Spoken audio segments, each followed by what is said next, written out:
a History of Change talk as part of our Festival of Feminism and celebrating International Women's Day today. Yay!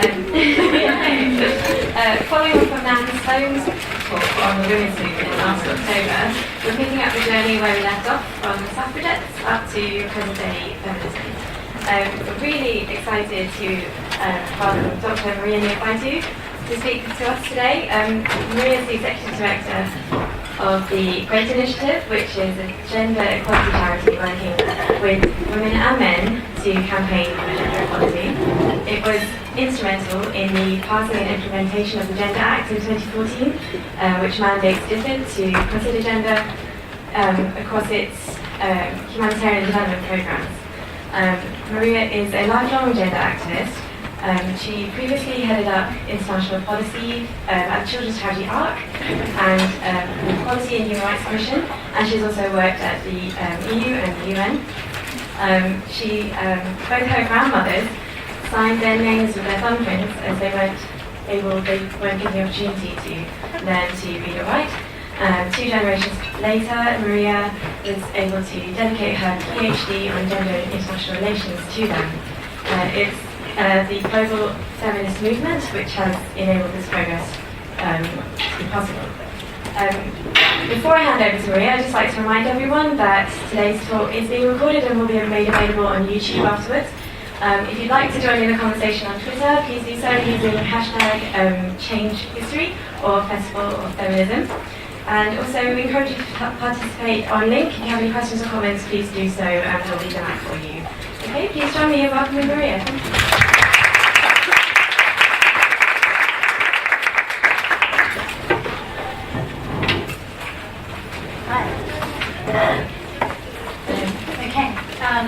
It's really lovely to be with you here today.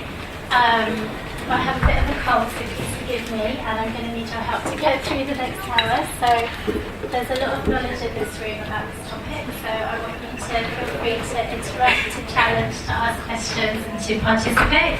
So I think we'll have a much richer discussion if everyone in this room feels part of today. So I extend that invitation to you all to be part of this presentation.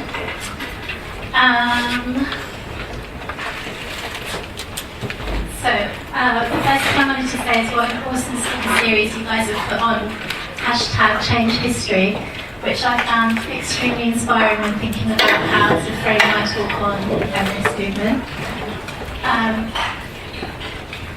So the 3 things I want to say about changing history. The first one is that changing history is painful and it's hard and it's discomforting. We're talking about disrupting the social order, and if it doesn't feel that way, then we're probably not doing it right. So it's okay that it's hard. The second thing I wanted to say is that we're here to change history. So for all the social movements that you've been hearing about in this speaker series, whether it's anti-colonialism, gay rights, the feminist movement, it's not about inserting ourselves into a history defined by others. It's about changing that history to reflect our lived experiences.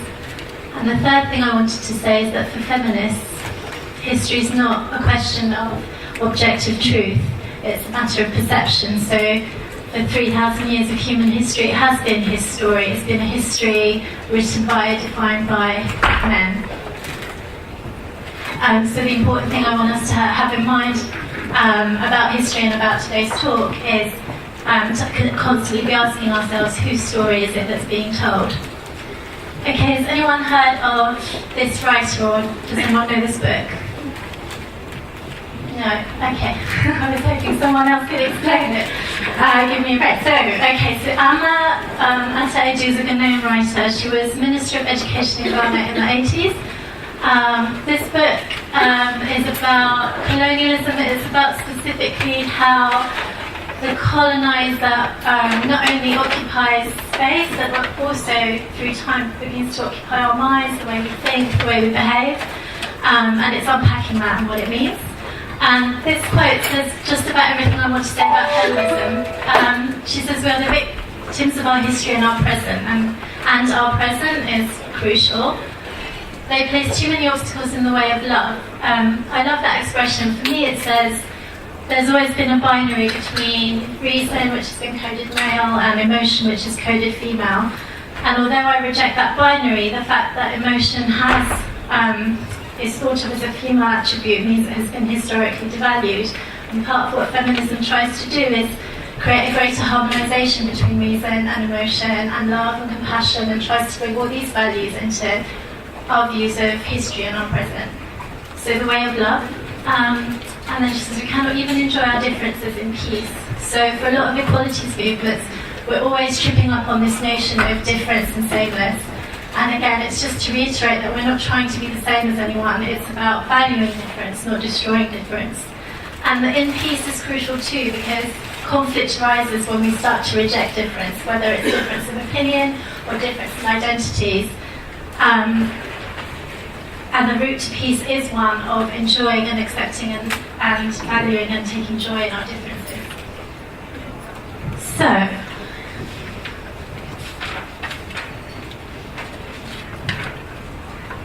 feminists view history through the lens of patriarchy. Now, obviously, this is a generalisation. There have been times in human history where we have had strong female leaders, there have been matrilineal societies, but they're the exception. And for the most part, we've had 3,000 years of human history where men have historically dominated. And that's the definition up on the screen. The things I wanted to draw your attention to is that patriarchy is enforced not only through violence and force, but also in much more subliminal and sinister ways. And what Neophytou talks about in her book, the colonialisation of the mind, and the way that patriarchy has influenced the way we all think in ways that we may not even acknowledge and know, but part of the feminist movement is about that reflection and that unpacking. So although patriarchy is a system of oppression of men over women, in order to really understand how patriarchy functions, we have to apply an intersectional lens. So that's about acknowledging the ways in which gender intersects with other facets of identity to create oppression. So within this category, man is a subset of men that really sit at the top of power and dominate our social institutions, hold power above, and so on. And this is what Grayson Perry defines as default man. And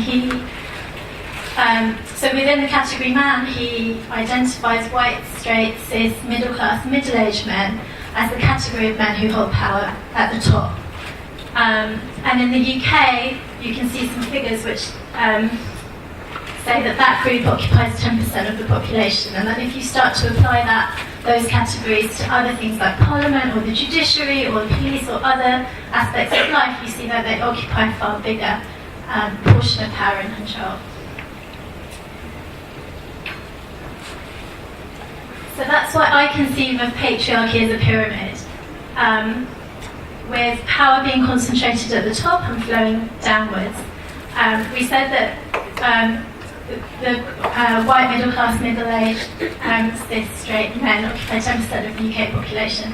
They're 1% globally. Of course, in different societies, different groups of men will be sitting at the top of the pyramid, but there'll still be divisions that mean that power arranges itself in a pyramid form and that power flows downwards. So some of the tools that patriarchy uses to maintain its grip on power, its historical grip on power, is that it's top down, as we said, power flows downwards.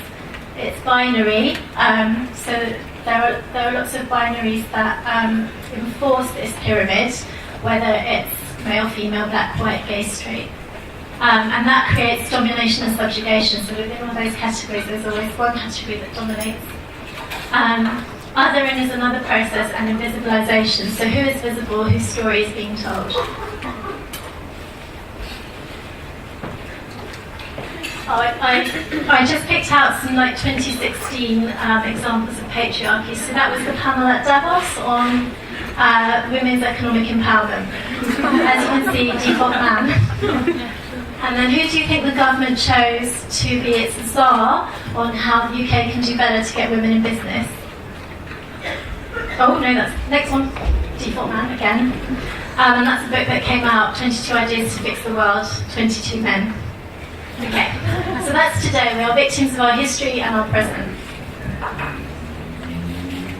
So UN Women did this wonderful timeline this week to celebrate International Women's Day. I don't know if you've seen it. It celebrates incredible women who've done amazing things throughout history. And I hadn't realised they'd done this before I did my presentation, but I thought it would be nice today just to draw out some examples throughout history of her story that we haven't. That is not the story that we're traditionally told. So I just picked out a few that I like, and they're completely random, but you might see why I picked them. So this is one of the earliest female leaders from 1,500 years BC. She's Queen Teshire of Egypt, and Egypt obviously has had many female leaders throughout history. This is one of my favourites. Who studied Pericles at school and his funeral oration?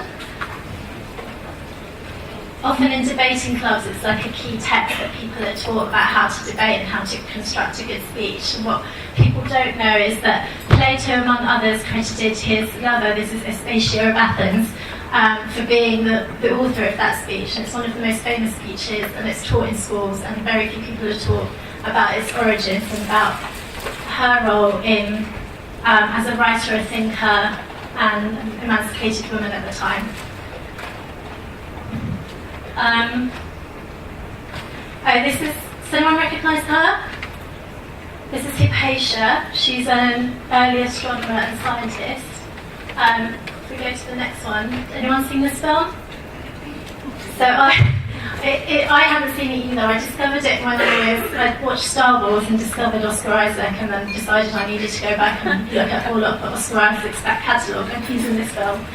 And through that film, I discovered the story of Hypatia, and I really recommend the film because it's an incredible story about someone we never learn about when we're studying astronomy or science or history, and yet she was a pioneer of her day.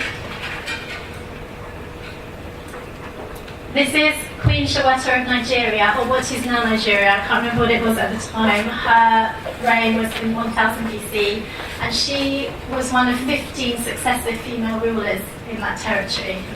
I just try and think and try to imagine what it would have been like to be ruled successively by 15 female rulers, an experience I'm sure many of us have had.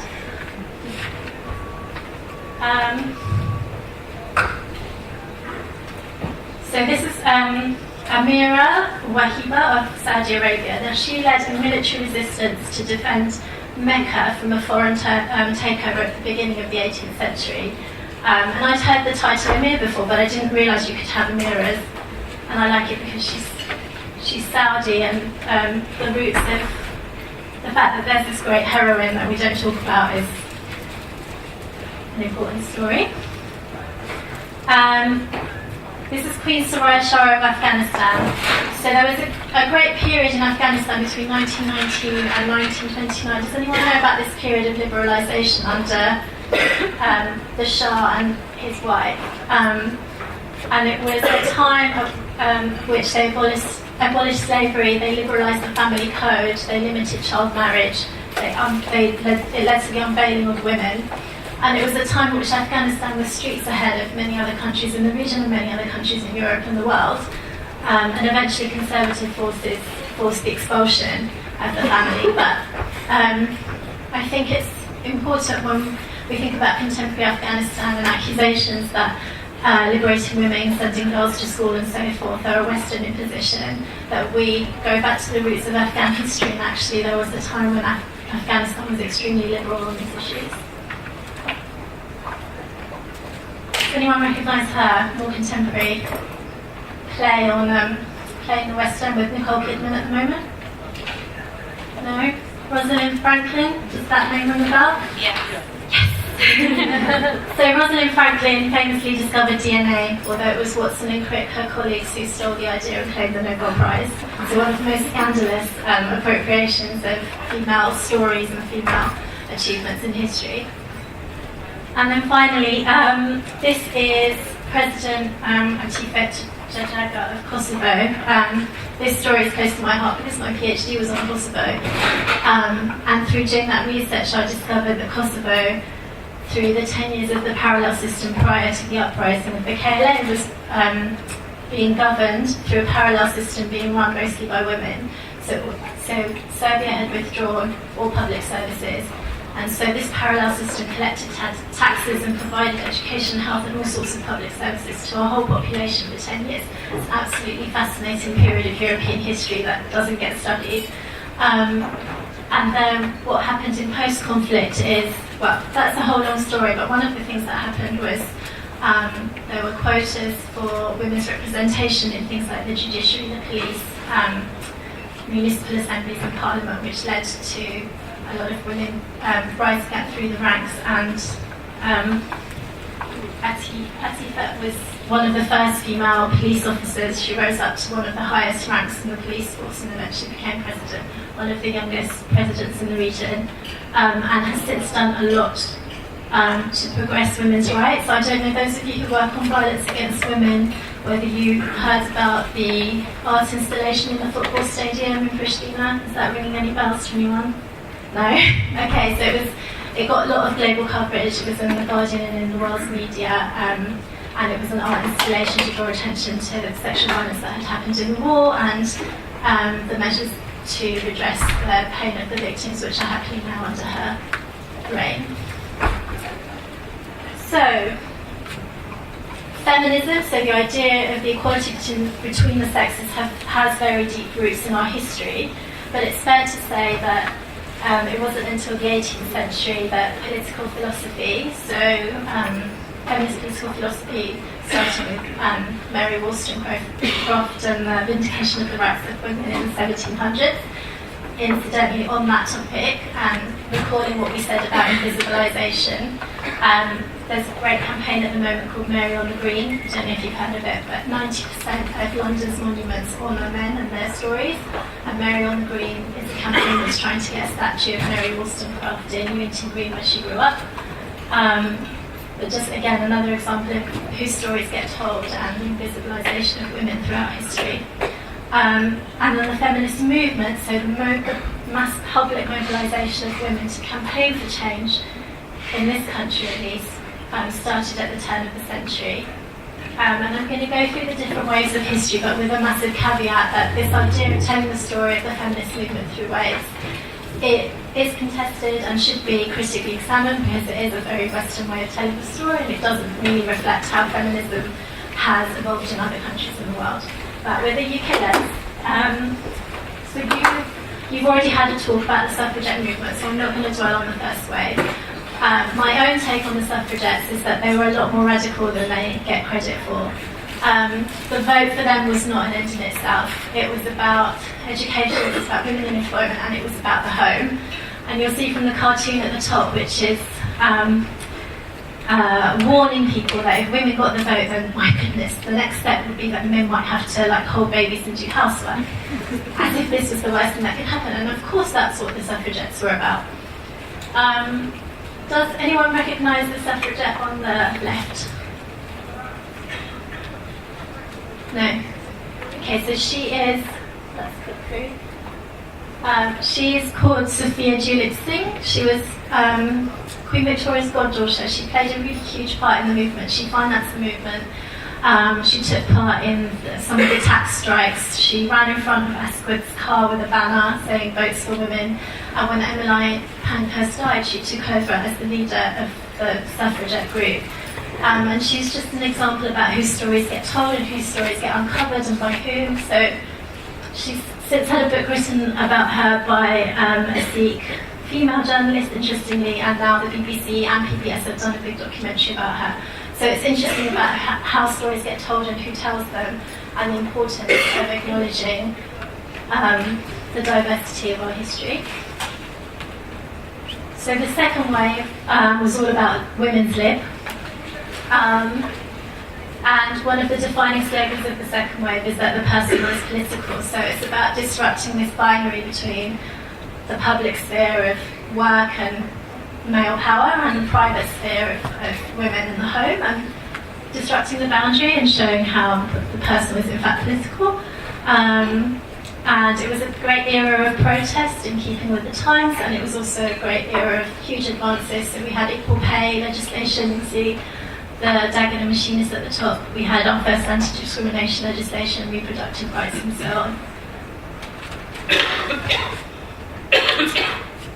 So in the third wave, the feminist movement becomes more introspective, it becomes critical, and it becomes deconstructive. So one of the defining texts of the third wave is Bell Hooks' Ain't I a Woman? People heard of that, read that? So nodding, excellent. So she's echoing the anti-slavery campaign, The Sojourner Truth, with that slogan. So again, uncovering history and stories that haven't been told. She and Audre Lorde and others critique the feminist movement up until this point as a largely white middle-class led movement, which is not adequately as yet taken into account the needs and experiences of women of colour, of disabled women, and of different women of different classes. So that the third wave was very heavily influenced by both queer theory and the theories of people like Derrida. So do you know Spivak, the post-colonial Indian? Yes, some nodding. So she was a translation of Derrida, and that's where we get concepts like binaries and deconstruction and subjugation and domination and so on. So you can probably tell I'm the product of the third wave by the way I frame this talk, but that's kind of the feminism that was being taught when I was at uni. So when I was doing my PhD 20 years ago, we stopped at the third wave, but today I think it's fair to say we're in the fourth wave of feminism. So the fourth wave is characterised by, I think, more than anything, the internet and the opening up of the movement that has happened, and the globalisation of the movement that has been allowed by internet and social media. So more than any other wave, this wave, I would say, is characterised and led by younger women. Has anyone been to Feminism in London? Big conference that happens every year. It's an amazing space full of much younger women, and certainly when I was at school, being a feminist was not something that was seen as cool, or I'm just amazed that these days even secondary schools have feminist societies, let alone universities. Neither my school nor my university had a feminist society. So the fact that feminism has seeped down, I think, to younger generations is a really positive thing about the fourth wave. So issues like trans and gender fluidity and the role of men are a bigger part in the debate. And after a period of academic flourishing in the third wave, feminism has found its activist purpose again. So we've got the Arab Spring in the corner, and then does anyone recognise the protest in the middle? Do you want to say what it was? Isn't it the, was it? So was it at the Oscars? This was an award ceremony, right? Yeah, it was at the premiere of Suffragette, and this is Sisters Uncut.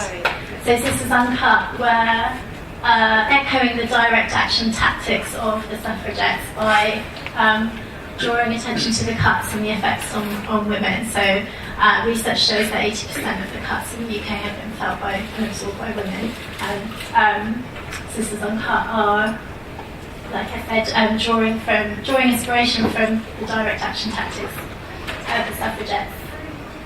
So, okay, so that's the four waves. And then the final thing I wanted to say is about how we apply what we've learned from the feminist movement, and particularly this idea of patriarchy, to our own lives. And can we go back to the patriarchy slide for a second? So, as Anna says, we are the victims of our history and our present. And this is a history and a present defined by patriarchy. And you start to see, when you look at your own life and you look at the places in which we work, and we look at our institutions, and we look at our political structures, we look at the family, we look at all sorts of things that frame and define our lives, we start to see this pyramid, this idea that power and wealth and expertise is concentrated at the top and flows down to the rest of us in all sorts of different ways. And I've been reflecting a lot about this, not only in terms of places where I've worked and how they've been organised and how could they be organised differently, but also as a developmentista, how it applies to our world of international development. So at times the development system, and by that I mean the multilateral agencies, the global donors, the banks, global CSOs, do resemble a patriarchal pyramid. They do concentrate power, expertise and money at the top, and it flows down to beneficiaries. In my view, what's problematic is not the idea of development itself. Like, I believe very strongly that power and wealth should be redistributed globally, and I believe that our ideals of equality and social justice don't end at the bogus boundaries of the nation state. So I'm pro-development. It's just the way we do development, I think, requires a period of reflection.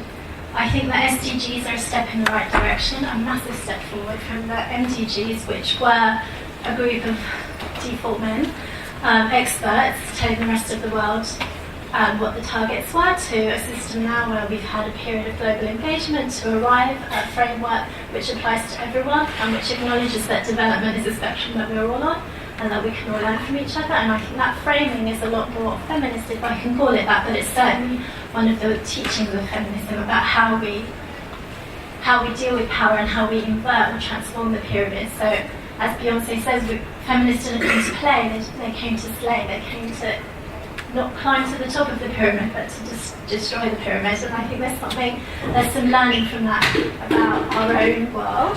And then I wanted to end with a quote which says everything that speaks to me. It's a quote from Freire that Bell Hooks quotes in respect of feminism, but it says everything that I feel about development, which is about authentic help being something which can, although it's very well intentioned, can reinforce domination and subjugation and binaries and patriarchy, but if it's done through partnership and through equality and through respect, it can be a beneficial thing for both the helper and the person being helped, and we are both those things at all times, if that makes sense. That's what I wanted to end with. Thank you for listening.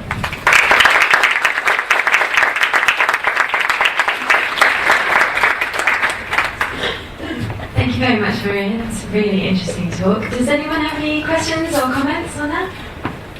Any hands? Anyone on link, maybe? Jonathan. What would you allow me for a question?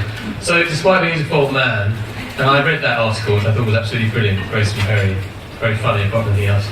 I'm a feminist, and I read a book recently by Natasha Walter called Living Doll, in which she argues that a lot of the progress you presented the 4 waves. You probably would have expanded on it differently, but it seemed like a progress. And she presented the last 10-20 years not as progress, but as actually what she called a return to sexism in many aspects of our. She's talking especially about the UK, of our culture, and she focuses especially on the way that boys and girls are brought up. And as a father, just got a new girl, it is noticeable. I mean, literally they sell plastic hoovers in toy shops, and they are not for my boy, I expect. They're not targeted at him. So I just wonder what your analysis is currently. You get quite a positive, I would say, implication of your analysis of feminism in the UK today.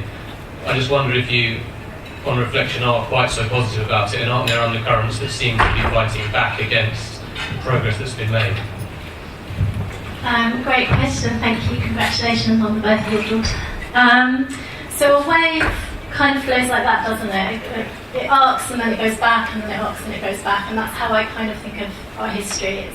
It functions almost like a wave, and there are periods of regression and backlash, and there are periods of progress. I'm not actually optimistic, or as optimistic as I sound, partly because I've been doing this for so long and I'm so tired of having these discussions. And I haven't seen as much change in my lifetime that I would have thought. I'm looking at the Suffragettes, who are probably among my favourites. I think of everything they sacrificed. I think of the immense hardship and pain that they went through, the force feeding, the sacrificing relationships and sacrificing their lives for equality. And I think, what would they say if they were alive now, 100 years later? They went through all of that, and look at the numbers now, 30%, not even 30% women in Parliament. Look at police, judiciary, other institutions, FTSE 100, far, far less. And I'm frustrated by that. Progress has been painfully slow. And one of the reasons, I think, is because we have like the laws in place, and we have a strong legislative framework in the UK, and what's happened is it's feminism inequality has become, we've become complacent about it, we think we've got there, and we haven't addressed the way in which norms and stereotypes and social relationships and behaviour and visual images and all this other stuff impacts how we learn to be men and women. So there's some great campaigns around children in the early years at the moment. Have you heard of let toys be toys and let books be books? So the whole world, having a youngster myself, the whole world of how children from a very, very young age, if you have a newborn, you can buy a baby grown pink, white or blue. That's it. Only if you go to high-end boutiques, which are inaccessible and unaffordable to most women, can you get anything else other than that. And why is that? So from the moment a child is born, we are assaulting them with images and expectations very subliminally about what we expect them to become. And it's very difficult as a parent to fight that because you're fighting it on all corners. My little boy came home the other day and told me that pink was for girls and blue was for boys. Now, you know you didn't get that at home. I don't understand how a 2-year-old can get that notion so early on from his friends probably. So the fight is more complex, it's much harder, it's more subliminal and it's more widespread, and I really wish I had the answer. But the thing I am optimistic about is the amount of activism that is now happening that wasn't around when I was a teenager, certainly not. The amount of campaigns, the internet, social media, and we're talking about these issues a lot more, so that does make me optimistic.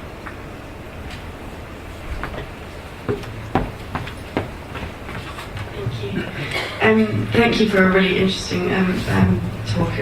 Really very inspirational. So you know me very well, and you know I work on violence against children.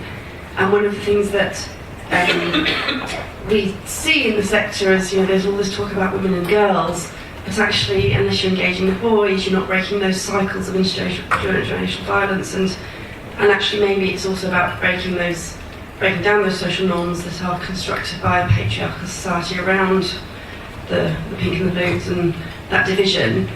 And I know that the Great Initiative has a really good initiative to engage men. Are there other ways that we can do that, or is there more that we should be doing to engage men, not ignoring the women, but we won't change things until we get them on side, basically. And you gave all those wonderful examples of women throughout history who've contributed to the movement, but actually are there men that also contribute to the movement? That's a good challenge there, yes, and I should have said more about a lot of the great male feminist thinkers and writers and authors. Jackson Katz and Tony Porter theorising about masculinity, the two that seem to mind if people really want to explore the theory behind this. And a UK academic called Terrell Carver, for those of you interested in the theoretical side. So the Great Initiative has a programme where we have 100 male volunteers that we've trained who go into schools and deliver workshops specifically to boys. It's funded under an anti-violence funding stream, but we don't talk about it in that way because we don't want to stigmatise boys as potential perpetrators. And we want to get at the issue of violence through looking at the social norms and stereotypes and expectations that underlie those behaviours. So why is it that boys feel that they have to fight back in the playground in order to prove that they're a man, and they have to treat their girlfriend in a certain way to satisfy notions of masculinity that are being perpetrated and circulated in wider society and in friendship groups and in the family and in all sorts of ways. So that's what we do. I think there's a lot. I think in the fourth wave, one of the big things that has happened is bringing men into the conversation more without necessarily centering them. So centering is another conceptual category of feminism, and it's about who gets to speak and who gets to hold power in any given situation. So there are always tricky conversations and balances to be had, but my view is that gender equality is about the emancipation of men and women from the gender stereotypes that hold us all back. Very good question, Emily.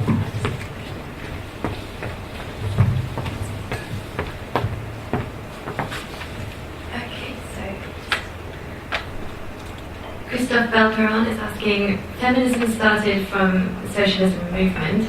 Do you think feminism is politically marked on the left, and when conservatism, traditionalism rise again, like now, women's rights will regress?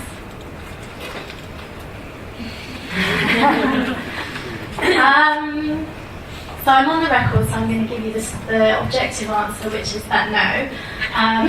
Feminism is not necessarily the proviso of the left. That if we go, let's go back to the fourth wave slide.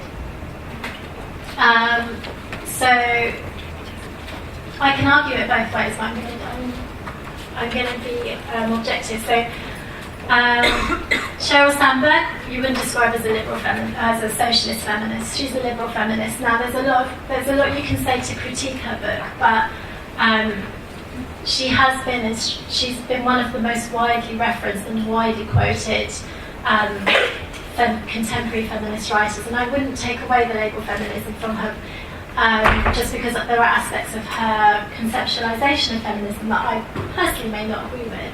So I think feminism has to be a pluralistic, broad church. I think we do things differently. That's my view of feminism, and I think policing feminism, some high priestess of feminism who gets to say who's in and who's out, is not the way of love. That it is a movement that is for everyone, male, female, across the political spectrum. I'm going to leave it there. There was a question in there.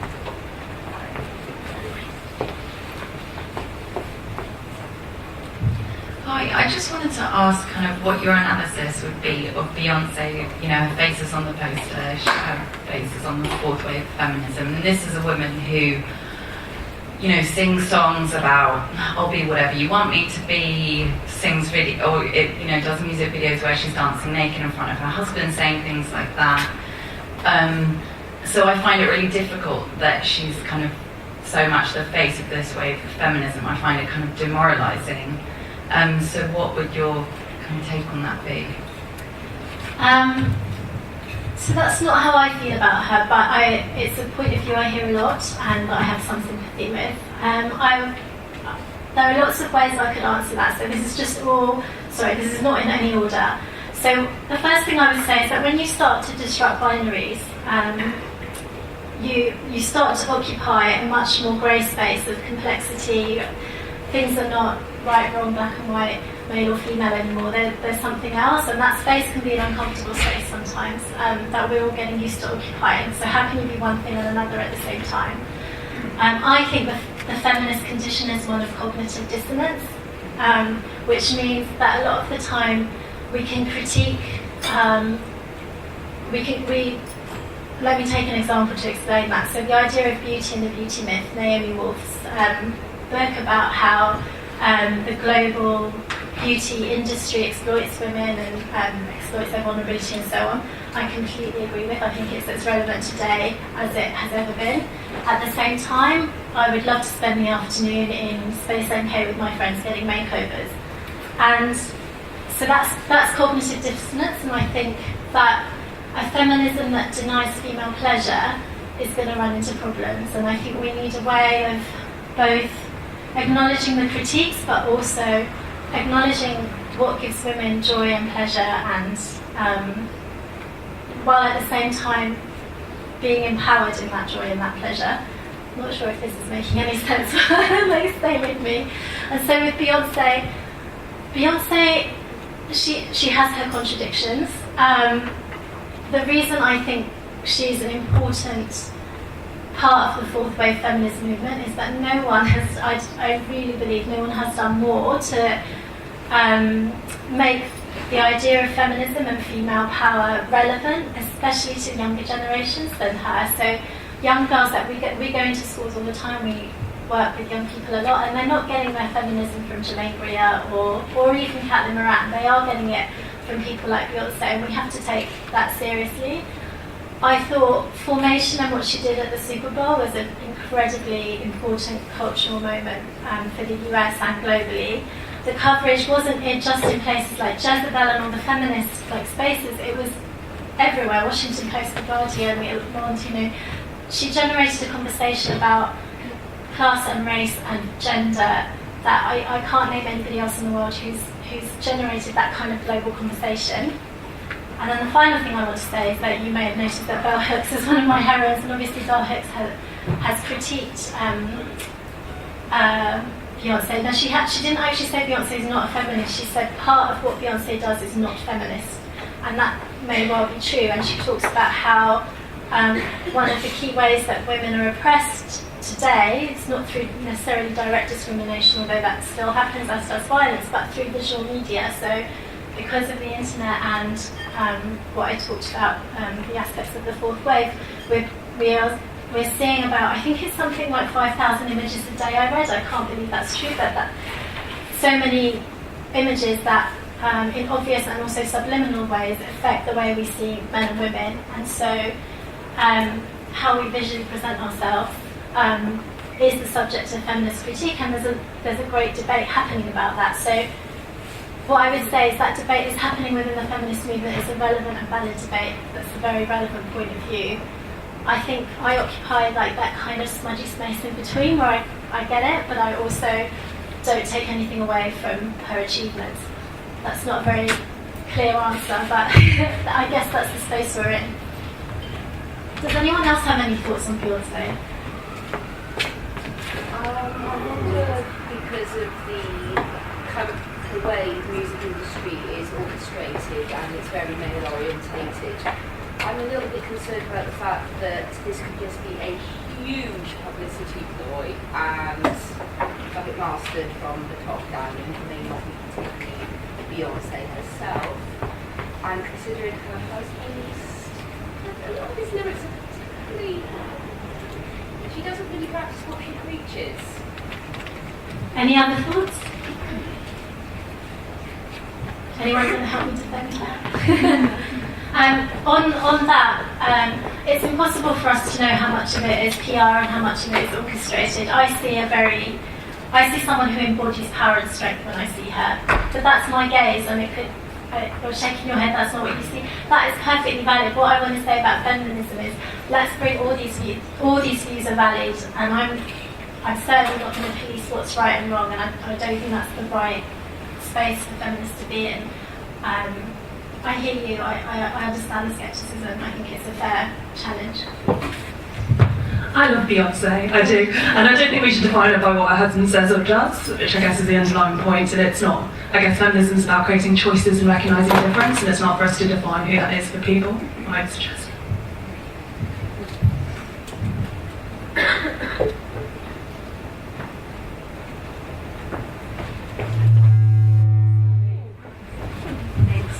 Just to agree with that, I'm also a massive Beyonce fan. And I think that what I find really interesting is the way she defines what she thinks is beautiful and sexy, and that's her own take on it, and whether you want to be like that or whether you don't, it's about that choice and being able to feel comfortable and empowered in your own body. So I've also got a question. So this morning there was a women's launch of the Brexit campaign and the Stay in the EU campaign. And the interview that I heard about Brexit and bringing women's opinions into the discussion was actually all about almost home economics. So I heard a woman say, we need to look at women's points of views because women are really concerned about how this is going to affect household budgets and our children. And so how do we bring women's points of views into the conversation without, one, defining all women as mothers, and two, not negating men's responsibility to also be concerned about household budgets and children, and how do we bring that women's political view into the conversation? Well, they tripped themselves up, didn't they? They had a women's launch where they talked about women in terms of traditional gender stereotypes. I mean, that says it all. I guess it also speaks to the poverty of our politics. I was dismayed at the last election how little was articulated by any of the mainstream political parties about what actually women care about. So the polling showed that the way women and men prioritise political issues is different. And the discourse and the analysis of campaigning and discourse and policy manifestos spoke to the priorities of men. And so I think there is a problem, and I think the way you get through it is through getting more women through the system. I talk to women all the time about running for Parliament and encouraging them to do that, and then I look at Parliament and I see these 2 rows of mostly men just shouting at each other, and I think that's not a space for us. And so again, it's about what Beyonce says: we didn't come to play, we came to slay. So women, we don't want that politics. It's about redefining politics that is better for everyone, that encourages more women to participate, and that acknowledges our lived experiences and our priorities, and enjoys our differences.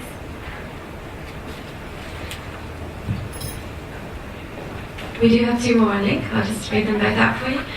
First one is, how can we do more at work to address the balance of power? We have a lot of women here, but it seems the power is skewed towards the man that Grace and Perry describes. And the second is, do you think that in the UK especially, as we have laws already mentioned that are seen to protect women from the most overt discrimination, feminism now in the UK is seen by some as a privilege, and that is why some are so disparaging and dismissive? Oh, could you repeat that one? Yeah. So do you think that in the UK especially, as we have laws that are seen to protect women from discrimination, that feminism is now seen by some as a privilege, and that is why some are so disparaging and dismissive? I think the fact that we have a strong legal framework leads to complacency. I think saying feminism is a privilege of people who have power. So to say that we don't need feminism, I think if you're in a position where you feel empowered and equal, and you feel that your gender does not stand in your way, that's wonderful, but that is also a position of privilege. It's not how women, working class women hit by the cuts, gay women discriminated against, beaten up, black minority ethnic women whose representation in any of these institutions I talked about falls way below their position in the country. None of these women will say to you that they feel that we have reached a point of equality and we can stop now. So I kind of think the reverse of what the questioner says. I think to say we don't need feminism is a privilege, and I hope let's all get there, but we're definitely not there yet. Was the first question in relation, I'm going to interpret that as in relation to the NGO sector, is that fair? So, the NGO sector, so it is in the UK staffed mostly by women. I think it's over 60%, and yet the leadership of the sector, both in terms of senior management teams and trustee boards, is surprisingly male. Also the pay gap in the sector, probably because of the way that the roles are gendered, the pay gap in the sector is bigger than the average pay gap in the country. So there are very serious problems, and I think we are very complacent because we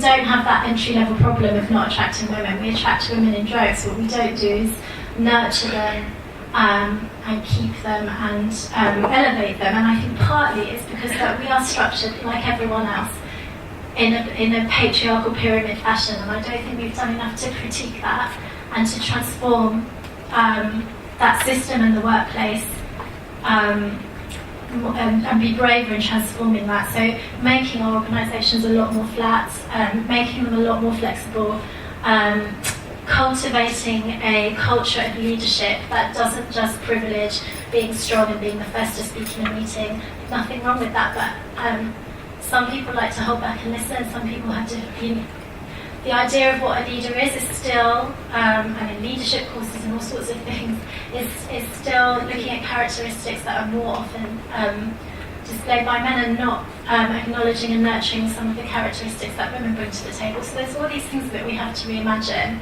and we have to be, I think, braver in looking at our workplaces in a really critical and reflective way, and seeing how we can disrupt them. And I think that will inevitably, because women are talented and wonderful, that will inevitably lead to greater equality at the top.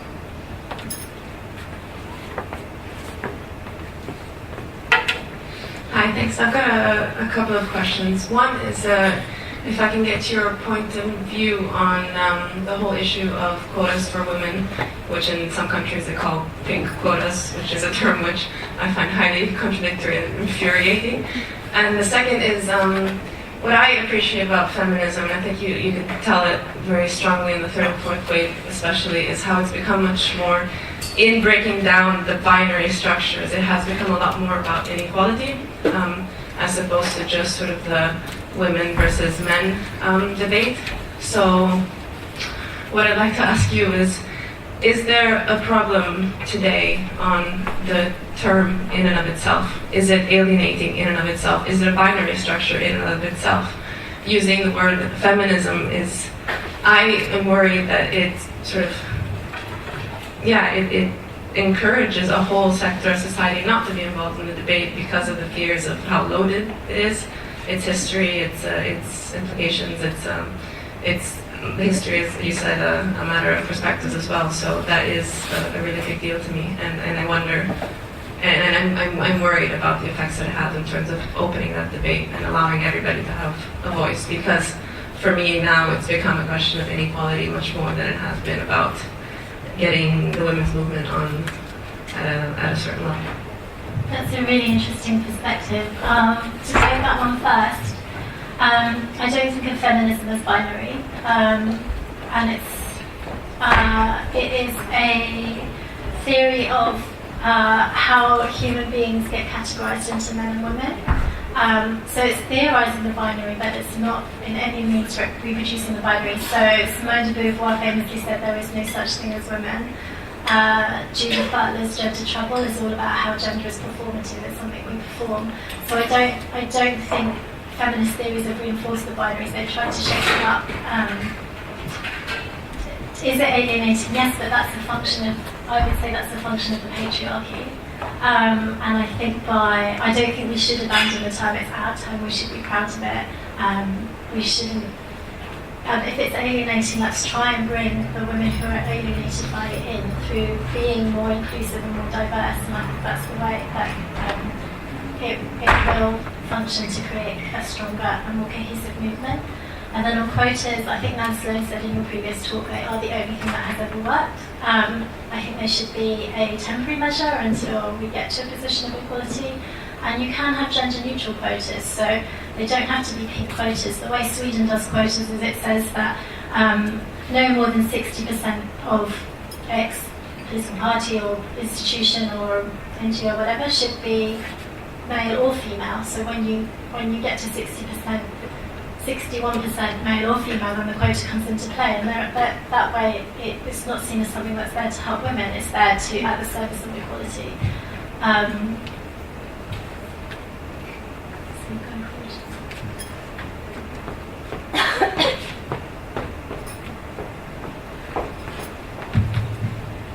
Thank you for a very interesting talk.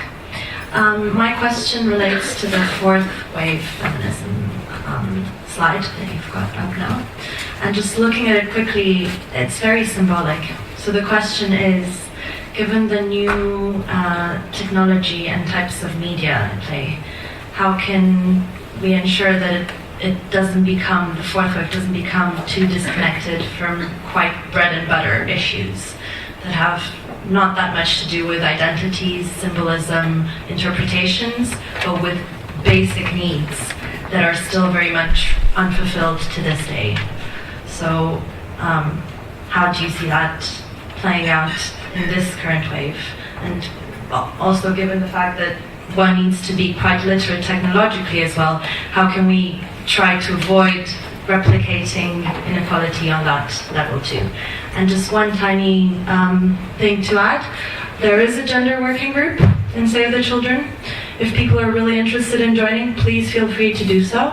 We're trying to muster up support and to work our little ways through the power of the organization that we hold together. So yeah, do try to find out more about us and join us if you want to. Thanks. So it's 2 o'clock and I know people are going to want to go, and that's a really lovely point to end with. I've been working with Save the Children for over a year now, and the way organisations change is through groups like your gender group and women and men coming together to get that change happening from within, but you can't just leave it to the gender group. It's the responsibility of everyone in this room to have that mindset and to have that critical lens in every choice you make, every program you design, every relationship you have in the workplace, everything you do. I agree with you about basic needs. There's lots of new and exciting things happening in politics in general because of social media and the internet and so on. But the problems that we are addressing at the age, there's nothing new about them. They're the age-old problems. You're wanting, you know what they are, you address them every day in your work. But I don't think they're opposites. I think this can be used at the service of the struggle for basic human needs and human dignity and human freedom. So I understand what you're saying, but there's got to be a way of bringing them together. Thank you all for listening, and as always,